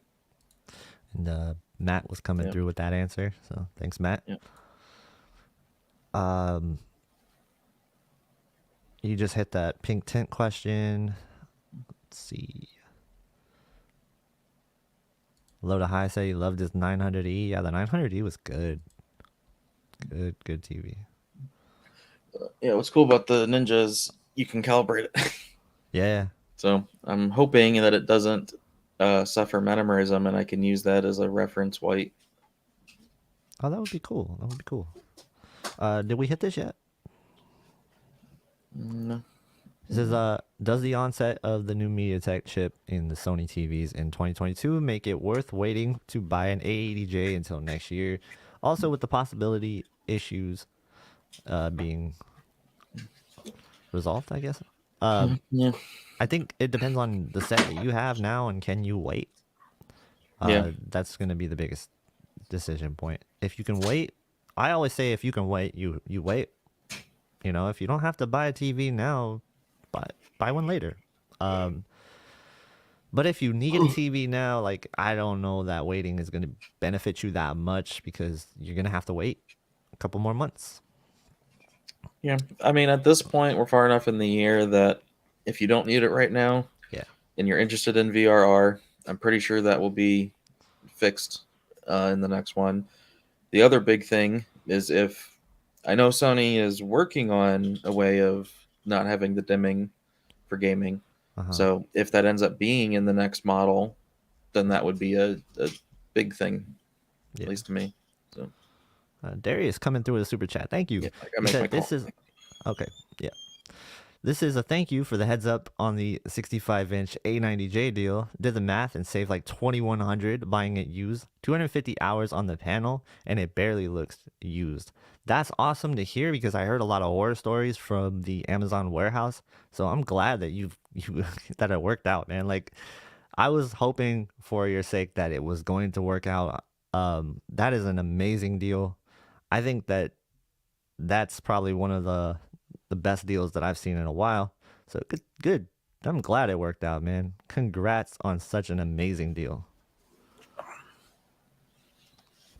So I don't know if you caught that, but Mhm. yeah, he's really happy with it, and he saved a Yep. lot. And I was saying, like, it's kind of a crapshoot when you buy from Amazon warehouse, especially TVs. You never know what you're gonna get. Yep. Uh, Something I would definitely recommend though is register it with Sony. Mhm. Hopefully, the first person didn't, and then they should email you the offer for the warranty because with it being open box, Sony's not going to give you that 1 year warranty. But if it hasn't been registered yet, then you should be able to get that extended warranty if that's something you're worried about. Yep. Yeah. Awesome. Yeah. Thank you, Darius. Appreciate that. Hey, I got a question. Is your name in reference to like League of Legends or TFT? Let me know. Cause that looks like Darius in the picture there. So yeah, let me know. Let me know. Then Escobar was asking, Classy, will tapping the screen reveal a VA and ADS panels? I tried it at our local store, and some of the panels are hard and does nothing, while some liquefy and are softer. What's your input on this? I've never heard of that, but if you get a Hmm. loop, you just put your eye up to it and look at the pixels. Yeah, it's interesting. I thought the liquefaction has to do with Yep. the coating Right more so than here. anything else. But okay, so that's just a little loop. Yeah, Mhm. I actually have one of those for my cards. Yeah, nice. The jeweler's loop, they're called. Yep. Yeah. It's $10 for two of them on Amazon. Hmm. Hmm. Um, so another thing is the IPS ADS type panels. As far as consumer displays go, we haven't really gotten a great one, but it doesn't mean that that technology is bad. The reference monitors Yeah. now are using IPS panels made by Panasonic. Um, Pretty sure the Hisense Dual Cell has the same IPS from Panasonic. The a lot of the like this is an IPS, Hmm. um, and then I didn't realize Atomos makes little reference monitors from like 17 to 24 inches as well. Wow. Those are IPS, and they have like hundreds of zones for such small monitors. So IPS can be good. We just need a company to do it right. Yeah. Um, I the QN85A is one of those ones where I'm like, that might be pretty good, but it's just so priced close to the QN90A that I never recommend it. But everybody that's seen the QN85A has high praises for it, so maybe IPS is a little bit better than people are giving it credit for, because it does seem to be improving with some of the enhancements that Samsung has done. And even like the Q80A this year is not too bad looking in person. I've seen it a couple of times. I know the reviews on it from ratings wasn't great, but yeah, in the store it looks impressive. I don't know. Yeah, I think the combination of mini LED and IPS is just bad Hmm. because the mini LED Kind of offsets what, hurts yeah. the viewing angles, which is what IPS is good for. Right, yeah. It is sort of that offset, unfortunately.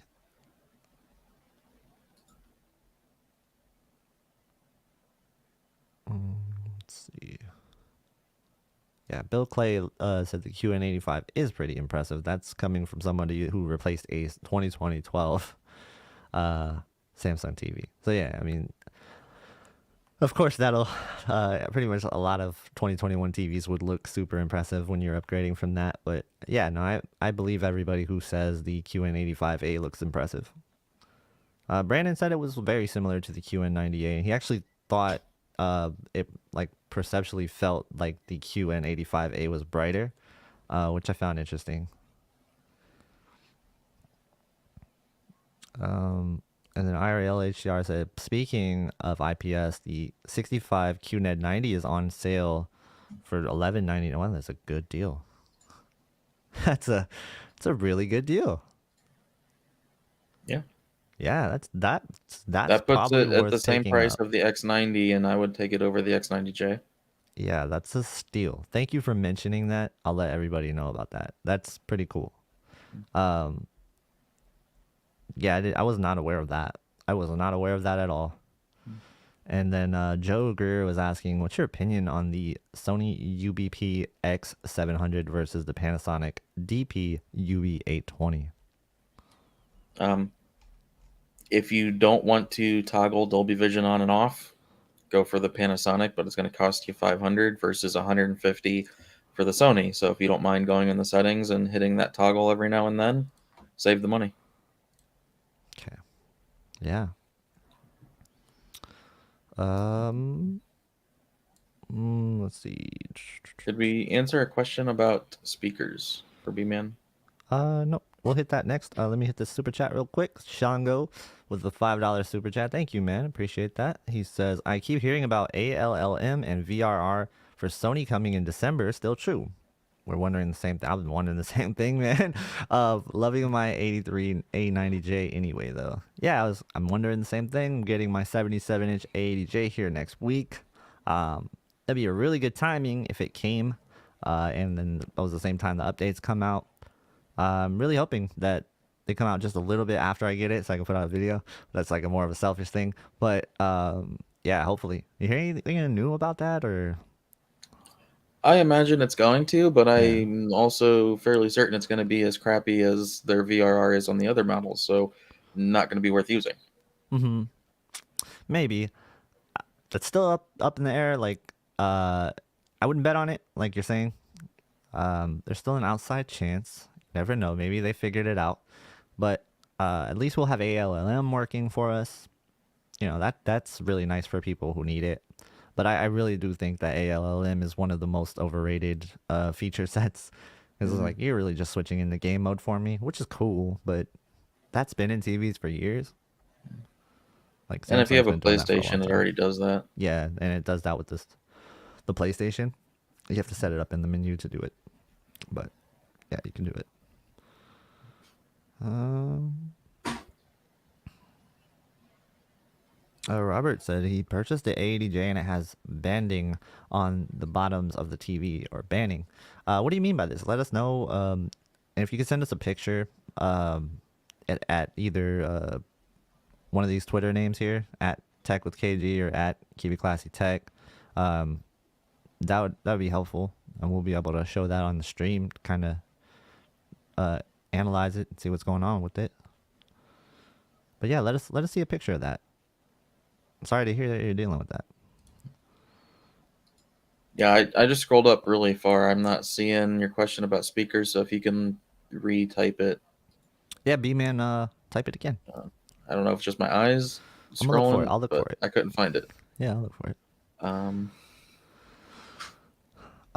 Especially if you maybe linked something, there's a chance it got filtered out. So if you linked something, it does that with the chat. So if you have a question, try not to use the links.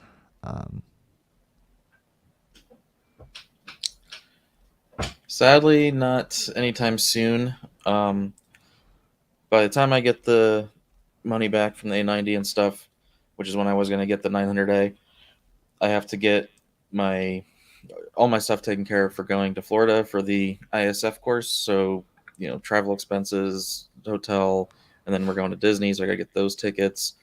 And pretty much that's going to not leave me enough to be able to get it. But hopefully, at some point after I get back in January, I'll be able to recoup enough to pick it up. But we'll see. Yeah, that's a Because I bummer. also, it's like we've been talking about buying a 3-row SUV or minivan or something, Mm-hmm. and so it's like if because we're going with our parents and stuff, so many Yeah. people, it's like rent a minivan for like $1,000, or just put that towards buying one, and then just go spend like 3 or 4 grand down. Um, so yeah, either way, it's just too much money going out right now. Nah, yeah, I totally get it. I totally get it. Um, Maybe Brandon will still pick it up. Maybe. Still hope. One of us will Yeah. pick it up, right? Yeah, I think he's just waiting for the 85 to come back in stock. Yeah, yeah. I'm surprised it's not back yet. I think I saw something about January, so Oh we'll see. wow. Okay, okay. Um, yeah. I was looking for his question. I didn't see it. I didn't see it. So please type it again. Type your audio question again. We'll be sure to answer it. Oh, it must have been a 24-hour deal. He said. We both clicked it twice at the same time. I was like, wait, why is it going away? Okay, yeah. So that's unfortunate. Dang, I was really looking forward to that. But hey, what you gonna do? What you gonna do? No, but that would have been an amazing deal for people. 24-hour sale. Hmm. So for this, it's not just OLED; it's LCDs too. Yeah. It's just the way that the streaming apps at least are converting things. Mm-hmm.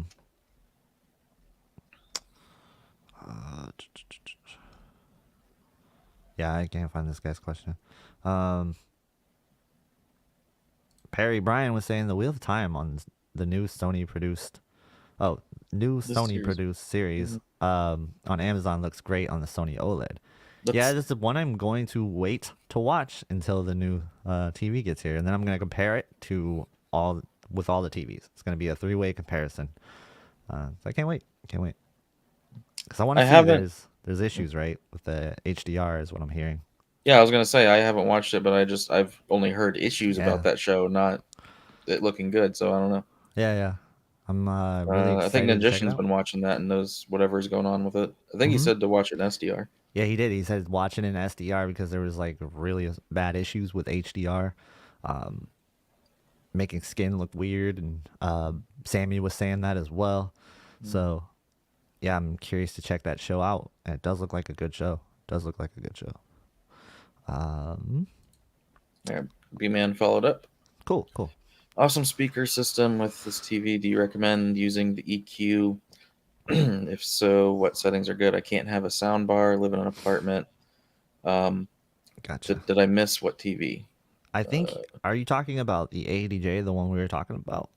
Because that's the only thing I can think of. It's either the A80J or the A90J that has awesome speakers built in. Because Yeah. the rest they're okay, you know. But A80J and A90J definitely has a pretty good speaker system built into it. And Speaking of that, though, yeah, I had a major bug issue, whatever, with the A90J as far as yeah, audio. So right now I really. don't have my receiver because I'm returning the Denon to get the Onkyo. Mhm. So I had to use the TV speakers. The lip sync was awful. I'm talking like Really? 100 plus millisecond difference. Using the built-in speakers of the A90J, it made absolutely no sense until I went and did the remote calibration thing where it does the noise and calibrates to your room or whatever. Mm-hmm. Then it worked. Yeah. Next day, go to watch something again. A horrible audio delay. Had to do it again. So if you happen to experience any issue with lip sync on it from its own internal speakers, which shouldn't happen, that makes no sense. Do that remote calibration, and then it at least will work for a day. Yeah. It's weird. I've Um. never had that with my A80, so I don't know. Yeah. Oh yeah. So that aside, could you Yeah. tell the difference in the difference of the speakers between the A80 and the A90, or are they the same because of the size difference? Um, the quality or the tone is about the same, but I would Uh say huh. the A80, because of the size difference, could get a little louder Yeah. before it started to distort. So does the A80 77-inch upgrade the power? Yeah, it goes up to 50 watts. Okay, so that's the same as the A90 then. I think the A90 is 60, but Okay, 60. because the screen is bigger, you Right. get more So surface area. Yeah, this is about the same, yeah. but a little bit more powerful because of the screen size. Hmm. Cool. I'm glad to hear that because I love the A90 speakers, and I could tell the difference. 55-inch to 55-inch, there was a big difference. Um, it just sounded better and louder at lesser volumes. So Yeah, I would say that they're the only TVs that um, are Close enough to like a good soundbar that you wouldn't need a up to say $300 soundbar. Like there would be no real. It wouldn't be worth spending $300 on a soundbar to upgrade the speakers. You would have to go up to like the $600 range to get something that's a worthwhile difference. Yeah, I'm really curious to hear the 77-inch A80J versus my Beam, seeing what the difference is going to be there. Because if it's not a huge difference and I end up not keeping the sub, which I kind of like hate that I'm not going to keep the sub if that's going to be the case.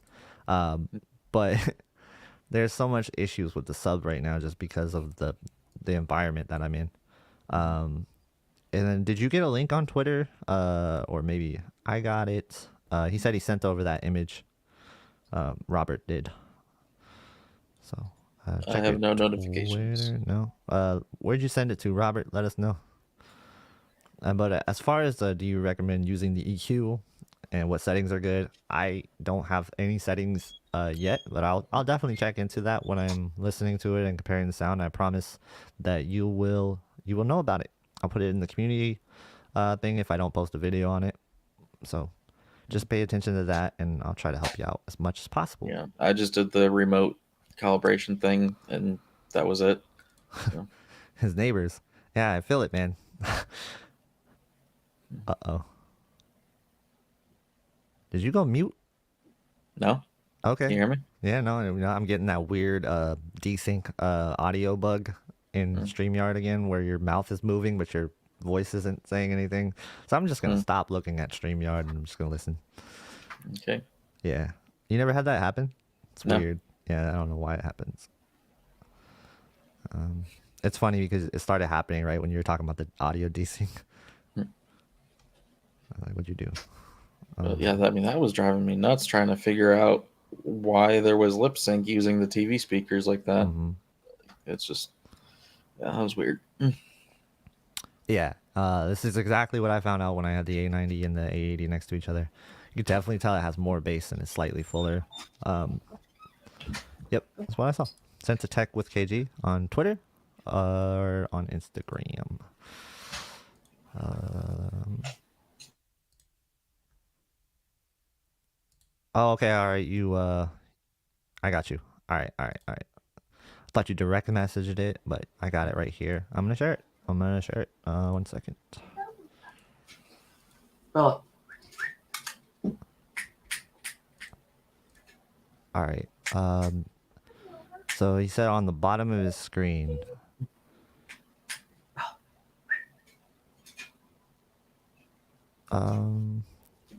What am I looking at here? What am I looking for? Let's blow it up. I can't blow it up. Actually, I'm gonna save it. Let's try that. I'm gonna bring this back in a second. 1 second. Let us know what we're really looking for. This is on the bottom of the screen, I think he said. mhm. And let's find it. I saved it. Where did it go?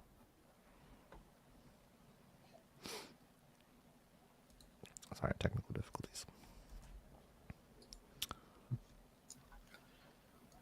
um, yeah, those wide viewing angles can affect the contrast, especially like in the Sony 95, so the 950H, the X95J. Mm, They do lose some contrast having those extra wide viewing angles.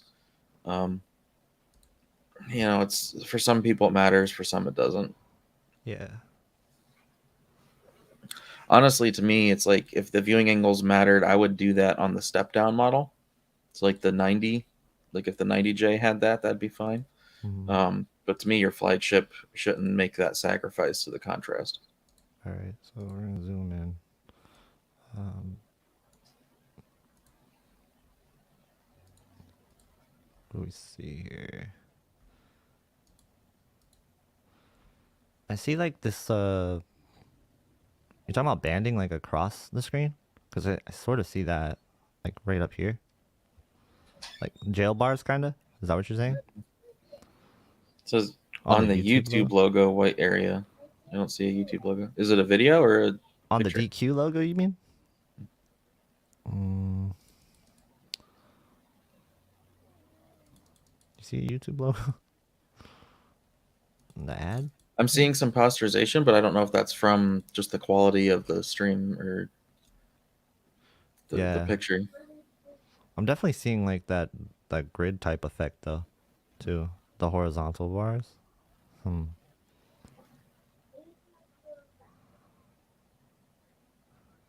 Is it horizontal? Yeah. Let's see. Like, Oh, I see a little bit of darkness underneath the logo. I don't know if that could just be the image though. Sorry, you got yeah, you another example? yeah you um, want to use like go to YouTube and just look up the gray uniformity pattern test, mhm.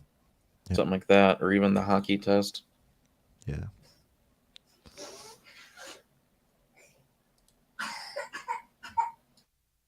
Oh, that is my image. Oh, my bad. All right. I got it confused. Um, my bad. All right. Hold on. I'll be I right back. didn't realize two people sent me images. I didn't get that first one. Okay, now I got it. You sent a link? No. There it is. Message requests. Okay. Now I got it. All right. Nope, that's a RTX 3090.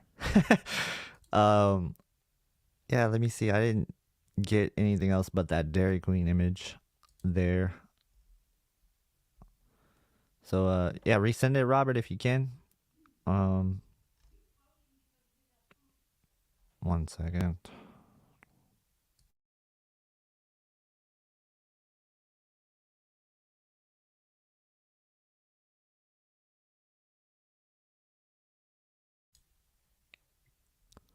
All right, yeah.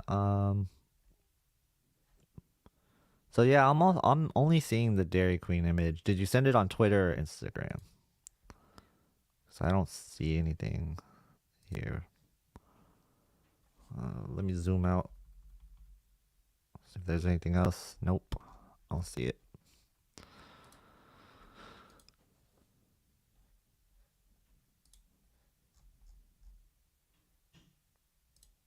So that was your image, the Dairy Queen one? Because I did see the checkerboard on that one. And was that the X95J you said? Sorry, I'm really confused. Yeah, I think that was X95. Okay. Yeah, so I think Yeah. you just look at the wrong picture for the wrong description. Yeah. I think that's what happened. I didn't know. I didn't know you were sending me a picture. Yeah. Um, cool. Um, I haven't done anything else with the A80 and calibration stuff, but my A80 has had a few bugs and like the system's just going slow and everything. So probably just gonna do a factory reset and just start from scratch, do everything over. Yeah. Where'd my phone go? Let me check, see if he sent anything on the other one. Um, but yeah, do you want me to pull that up again, the Dairy Queen thing, so we can look at the checkerboard? Where was it? You saw it too, right? The checkerboard? Not really. No. No. Okay, I'll pull it up then. And like again, I would just say use the um one of those uh, gray videos or the hockey one or the one that goes through different slides or whatever. Use that kind of stuff to look. Yeah. No, I saw it right away and I was like, yeah, this is what I was talking about with the checkerboard. And I thought I was looking at the A80J and I was like, wait, that shouldn't have checkerboard. But you can see it. It's very faint. It's probably hard to see on the stream. Kind of see it right here. Like, at first, you can see the jail bars like Yep. clearly, and then a little bit of a block between. I see it. So yeah, Just from the compression, I can't really tell. right. Yeah. I mean, I can see a little bit of lines If going I zoom vertically, but out, you can see a little bit more. No. Okay. Well, I see it, and yeah, that's exactly what I see on the Q90T sometimes. On my personal Q90T, actually, I can show it, but it's not always showing up. It's weird. Um,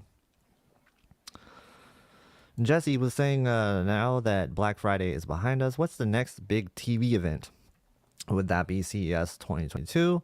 And if so, what's one of the biggest news you guys are both expecting for TVs at CES 2022? Yeah, that's going to be the next big event in January. And it's going to be huge. It's going to be huge. there's going to be a big presence about electronics in general, and tech is going to be at a huge level because it's the first in-person show in a year. So last year, of course, was a digital event. This year is a digital and in-person event. I won't be going to it, but there are other channels, FOMO and Be the Installer, I believe, is going to it. And I think Technodad is going to it. Could be wrong. I don't know. But I know Classy and I aren't going to be attending CES this year, but maybe next year. But And as I'll go far to as Disney. sales go, there's Super Bowl. Yeah, So. and for sales, it's going to be Super Bowl. But I think for CES, what he was asking about for the TVs we're expecting, I think, of course, just pretty much a refresh of what we saw last year. I'm not seeing a huge jump. The QD OLED seems to be the biggest one where we're kind of like hoping to see some improvements on. What is that going to give us? Is that going to give anything to the consumer space? Is it going to really be as expensive as they're saying? That remains to be seen. For the most part, I don't see any huge innovations coming up on LCD technology or OLED technology other than that QD OLED.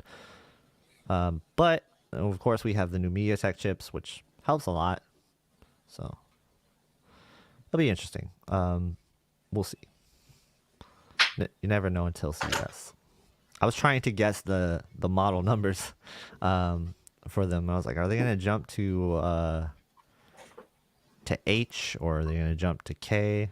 And I don't know. Like, it's always fun to predict that, and it's hard to predict because they sometimes do skip like 4 letters. Yeah. Sometimes I just change the naming altogether. Yeah. Let's see. Okay, so we're gonna wrap it up pretty soon. We're just gonna take a few more questions, and I want to make sure that we get all that stuff addressed. So if you have any last second questions, we'll be on here for about 10 more minutes or so. So leave your questions in the chat. I'm gonna look up because I saw there's a couple questions I missed. Here's one. He says, "How is the 48A1 $799 at Best Buy? Is that a good option for a secondary TV?" That's a pretty good deal. I mean, $799, and I believe the A1. That's so old though, isn't that like? That's this year. That's the crappy one that's 60 hertz Oh, and that's the. it All has right, I'm like thinking of it's the like 500 nits A1E. or whatever. Yeah, that's Yeah. yeah. Okay. So no, pay the $300 more and get a C1, even if it's a Gotcha. secondary TV. Yeah. And don't forget to keep an eye on Newegg for the C1 deals because they keep those on sale with gift cards. I don't know if I would pay the $300 extra if it was just for a bedroom though, and you're not really. It depends on if you're gaming on it and stuff, right? Well, I I don't mean, it's know. also just it's not nearly as bright, and it Yeah. has the step down processor. It's just Yeah. That's interesting. I was thinking of the A1E, the one with the cool screen. Like, you ever seen that? That was awesome looking OLED. yeah, that's old. Yeah, that's super. That's what I was talking about. I was like, I thought it was called something else. Isn't it the A? Is it the A1? Hmm? It's called the A1. Huh. Yeah, there's the C1 and A1, and technically there's a B1, but I don't think it came out here. I'm stupid. I was thinking about the Sony 48-inch Sony.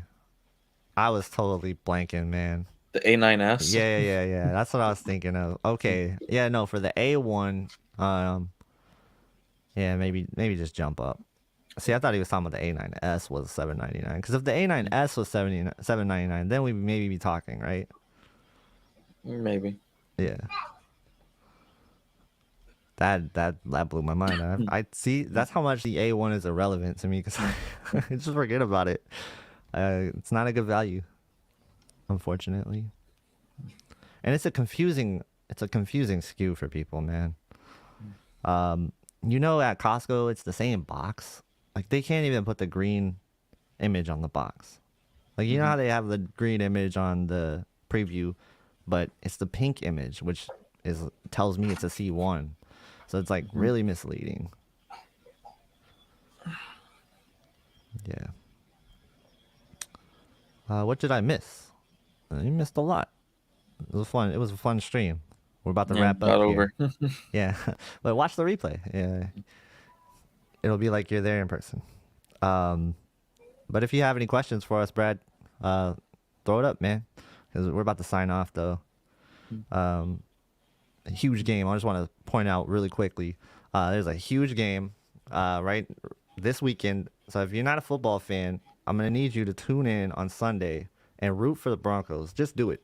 Just for 1 second. Just do it for 1 second. We need that energy in Broncos country. It's gonna be a huge game, and if the Broncos win, we're talking about maybe we're talking about the division. But it's gonna be a tough game. It's against the Chiefs, so it's gonna be a tough game. All right, go for it. Go for it. Um, the grid effect I haven't really seen on OLEDs. So, are you talking just the vertical bars, the banding, or Mm. the very thin lines that are evenly spaced? Um, those are pretty normal, I think but this grid thing, that's the one that I have yet to see. the Venetian thing that's what he's probably No, referring because to, the right? Venetian was just like the horizontal lines, which, Mm-hmm. like I said, I only saw on the A90 a little bit, and then saw like one other person show like a really bad example of it. But see that when people say grid effect, I don't know what they mean on the OLEDs. Like I get it on the LCDs. I mean, it's an actual like squared out grid, Yeah, but yeah, yeah. See, I think people are getting it confused with the Venetian blind effect too, though, because that's yeah, only appearing on bright scenes, and or the that vertical does look like banding. it looks like a grid. It looks like a grid too, and so like the Venetian blind effect, which people call it, it's not just horizontal. From what I've seen, it's like a crosshatch pattern. Or it's the Venetian blind is horizontal, and then you have the vertical banding and the Mm-hmm. combination. That Ah, yeah, I guess I so. don't know, Yeah, but I don't know. mm, like usually it's just the vertical banding is all I see, and it usually clears up. Yeah, Brad wants to know what level am I in Halo? Zero. Yeah, and why aren't you playing with us? I don't play Halo. I'm not good at Halo. I'll play whenever you want. Just hit me up.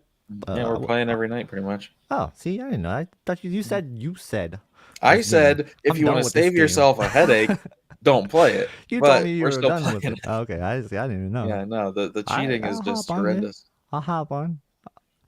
All right, Um, this one I don't get. I keep seeing stuff like I think Ratings yeah, just had a video on X90 versus C1. Like that's yeah, two they're two different classes tremendously. Like it's a huge difference and the pricing isn't that far off. So if you have the money, go for the C1. That's just far better. yeah. I don't get that I question mean, too much. it's Like it's if you have the money to get the C1, get the C1, and yeah, brightness wise, it's gonna be about the same. yeah. So, So it's just and do you want to save money for an LCD or pay more for the OLED? and when it's that close, and like That's what I 1200 was, yeah, versus like 17 1800. So it's not that big a price difference. yeah. If you could justify it, go for the C1. And same thing with the A80J versus the 90J. I saw that too. I was like, kind of threw me off. Um, yeah, they're like you said, man. It's like 2 tiers above that TV. So you're jumping up quality wise, big time. Um, All right, yeah. So he's seeing the Venetian blind, which interestingly enough, the only one that I've seen it on was the A90. Maybe the fact that it gets brighter in the highlights makes it easier to see on that panel. I don't know, but mm-hmm. it's not something that I see on the 77-inch sizes or the 48. So I don't know what else to say about it. Yeah. How do you see it? Do you see it with the same example Vincent uses?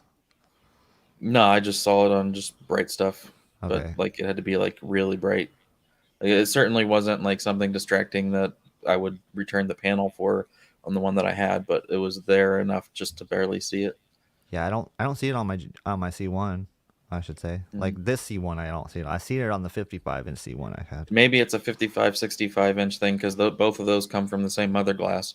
So maybe Oh, it's when you okay. get to the 77, 48, which come from their own glass, Hmm. maybe then they don't have that problem Yeah, maybe. because pretty Wait, much all the ones I've had were 77s. I thought like Brian Whisper Status was saying that he saw the Venetian blind effect on a 77 C10. I don't know. I don't know either. That was so And, long ago. yeah, and Um, who knows what else? I mean, could have been something else entirely. you never know. Yeah. I actually only know that because somebody told me. So let me look at the rest of these questions here, and then we're gonna wrap up. And we'll wrap up. You got anything you want to talk about while I look through these questions? Um, I don't know. So the A90J videos, like everything's shot done. I just got to start editing, and they're gonna be pretty long. So I think, like I said, I can do multiple settings videos or just one big long one. I think I'm just gonna do one big long one, put Mm-hmm. timestamps and everything, and literally like it goes through SDR, HDR, Dolby Vision, gaming, the Xbox, PlayStation, Switch, bright room, dark room. If you want to turn on live color and contrast enhancer and how black stretch works and all the stuff. So Yeah. it's definitely grab a coffee or a tea or something and relax for a while. Yep. Let me copy these names really quick. Yeah, and then I have the game dimming or just the gaming in general on Mm-hmm. it. I was gonna do individual like C1 versus A90, A80 versus A90, which I might do, but I'm probably just gonna end up doing one video of C1, G1, A80, A90, throw everything together. Um, and then I have the membership, which anyone here that's not a member, if you are interested in becoming a member, it's going that income from that is going to go towards this kind of video where I shot a bunch of like movie trailers and stuff that I normally wouldn't be able to show on it because of copyright. Um, so I'm gonna have a showcase video for the A90J with no monetization. However, whether it's uh, WB or Disney or um, BBC or whoever owns the content, they're going to monetize it. They're going to get the money for it. But that's the point of my membership, is to be able to pay for videos like that. So when I review TVs, I can do one showcase where I show more content, visually showing off the TV more. So I'll have one of those. Yep. And yeah, we both have memberships. It's pretty cool. So check them out. I want to shout out my members really quick. I have a little thing that's gonna tick on the bottom of the screen. Um, that did not tick. It lied to me. It said it was gonna scroll at the bottom, but it didn't. Okay, so there we go. So I want to shout out DJ TechMed Rainer Richter, Georgie Manev, Keep It Classy Tech, man, thank you. And did DDA Doug review for the tube and Chris Bitework. Thank you for being a member of the community. Thank you for being a member of the Tech with KG membership. I appreciate that so much. You guys are awesome for that, and yeah, everything is cool. My Gadgets World says that new Warzone map coming with an anti-cheat. Awesome. I know he's got a QN90A video coming up. He just got that QN90A, so he's gonna do a video on that. So check out his channel too. He's got some pretty cool content. Real big fan. And interesting about Warzone, I kind of gave up on that game with the whole crossplay issues. Um, so we'll see. We'll see. Maybe I'll check it out. I don't know. And then there was one more that I saw. I missed it. Anything else? That's about it. Yeah, before you guys leave, hit the like button if you guys enjoyed the stream.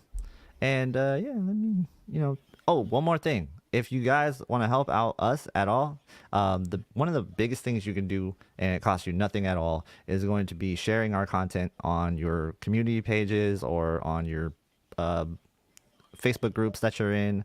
I know some of you guys are in some like Sony's Facebook groups or Samsung or LG Facebook groups. If you ever see a relevant video that could help other people, feel free to share that. It helps grow our community out a lot. So Yeah, I was surprised to see how that like the ABL video I did on the Sony, over half of the clicks came from Facebook, and I'm like, I didn't put this on Facebook. So yeah, it helps a ton. It helps a ton. So even if you like tweet it out sometimes, um, anything helps. Anything helps. Forums, like I said, just throwing it on ABS forums sometimes will benefit us. So we appreciate if you end up doing that.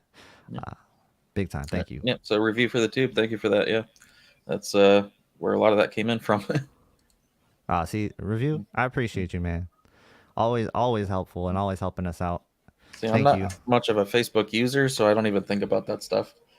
Yeah. We need to get into that. We'll be in the metaverse. We'll be there. We'll be there when it's the metaverse. We'll be wearing our VR headsets, reviewing TV on VR headsets. That's the future, Classy. You know that, right? We're gonna have metaverse reviews, and we're gonna be showcasing what TV to buy for your metaverse castle. That people are gonna be. Yeah, they're just gonna want to replace the TV with their headset.